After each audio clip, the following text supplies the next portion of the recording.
top 5 teams on the list. Number 5, Tampa Bay is out. Guess who's in? The Indianapolis Colts. Why? You got Phillip Rivers completing 68.5% of his passes. Oh, by the way, the man has only been sacked 9 times this entire season, which means that offensive line is protecting him. Of course, they got a decent running game, but you got with Jonathan Taylor, but you got to look at their defense. Their defense is top 5 in points allowed, top 5 in yards allowed, top 5 against the pass, top 5 against the rush. This defense is legit. They're 7-3. They've been balling last 2 weeks, wins over Tennessee and Green Bay. They deserve our props. The Indianapolis Colts are in the top 5. Put it right there. Let's get to number 4 on the list. There's no change here. The Los Angeles Rams. Why? Because their defense is big time. That's why with Jalen Ramsey, of course with Aaron Donald, the man, Brockers and the crew. We saw once again Tampa couldn't run the football, even though that's nothing new. But they had a tough time passing, even with all those weapons Tom Brady has available to him. Meanwhile, Jared Goff, Robert Woods, Cooper Kupp, you saw what they did. 23 receptions for 275 yards combined. The Rams are a well-balanced team, legitimate Super Bowl threat, exceptionally well coached by Sean McVay. They're a top 4 team. Let's go to number 3 on the list, please. It's an easy one, y'all. It's a gimme. It's the New Orleans Saints. Why? Even without Drew Brees, Taysom Hill comes into that game and gives you something Drew Brees could never give you. That's the ability to run the football effectively, to be a threat moving the change, scored 2 touchdowns on runs. That is Taysom Hill. Threw the ball decently well, completed 78% of his passes, still got Michael Thomas, still has Emmanuel Sanders, still has Alvin Kamara, and that defense is no joke in New Orleans either. They're a top 3 team. Let's go to number 2 on the list. Are you ready? It's the Kansas City Chiefs. Why? Because they're the reigning Super Bowl champions. They're 9-1. Patrick Mahomes is that dude. Make no mistake about it. You saw my brother from another mother, Travis Kelce, balling, Tyreek Hill and the crew. You know what they bring to the table, but they did struggle against the Las Vegas Raiders, and they needed the heroics of Patrick Mahomes with Travis Kelce and those boys to come on through. I didn't like that about them. I thought there was a little slippage there that they deserved it, but really it wasn't slippage on their part. It's the fact that I'm elevating this team number 1, the undefeated Pittsburgh Steelers at 10-0. Why? I just told you they 10-0. That's why Big Ben Roethlisberger, top 5 in the league as far as I'm concerned at the quarterback position. You see Claypool, you see Juju Smith-Schuster, you see James Washington, you see DeAndre Johnson, you see all of these brothers, what they're doing, and you know that defense is real. It's legit. It's big time. They are undefeated, and they went there and treated the Jacksonville Jaguars like the bye week they are supposed to be. They handled them 27-3. I've got them as number 1 on my list. So from 1 to 5, the Steelers, the Chiefs, the Saints, the Rams, and the Indianapolis Colts as my top 5 teams in the National Football League after Week 11. Floor is yours. I wanted to say this is your first Stevens A list because I saw the Colts. I said, ooh, Stephen A is on it. Rams at 4. Oh, Stephen A, 2 for 2. 3 for 3 with the Saints. Here it comes, Stevens A and B list. You're not putting the Steelers ahead of the Chiefs. Will you stop that? Everyone knows the Chiefs are the best team in football. I don't care about their flaws. They got Patrick Mahomes. Steelers ain't beating no Chiefs. No one's beating the Chiefs. Almost there.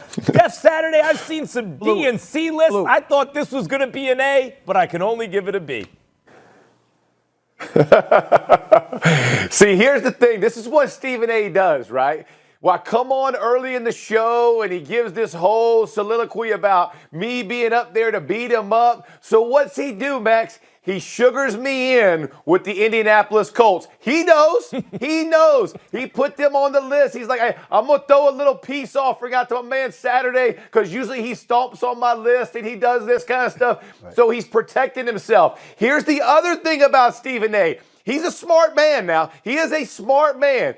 Why did he put the Steelers at 1? Because he just saw 2 of the Ravens' best players not be able to play Thursday. So he feels pretty confident, right? He can step out now. He can step out a little bit. Bring it out just a hair, because he's been real scared. He's been real scared, even being that fan, to step out and jinx him. So he feels like the jinx is off. He doesn't have to worry as much about Thursday night's game. So he's like, you know what? This is my week, right? It's no different than a coach waiting to put the backup quarterback in and make him a starter after the bye week. This is what Stephen A. just did, right? He just slid it in there. I will say this, though. Of all the trash lists that I've seen, Stephen A. went and redeemed himself. This is a great list. It's an A list, wow. Stephen A. You did a good job. This is your best work. Wow. And it's because you sugared me with the Colts and the way you manipulate it. Listen, I give you credit. There's a reason there's a reason that you stay on every day and people tune in. You know how to scratch the ear of Jeff Saturday. You did it today. I'm just going to let you know. You got the A list, Stephen A.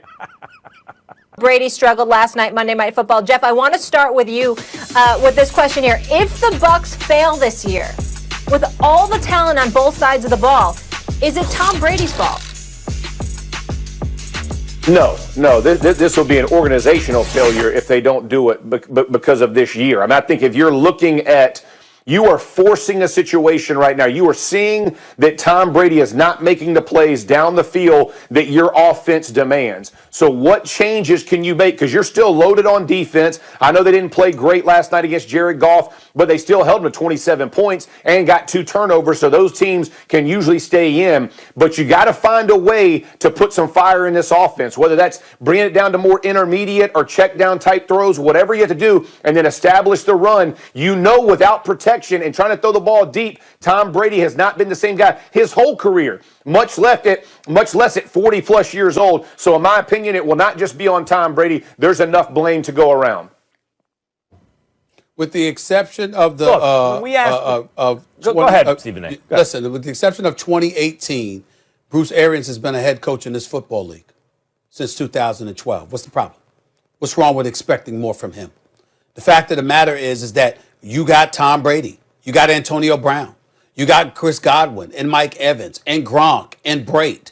Even with O.J. Howard being out for the season, you still got Leonard Fournette, you got Ronald Jones. What's the problem?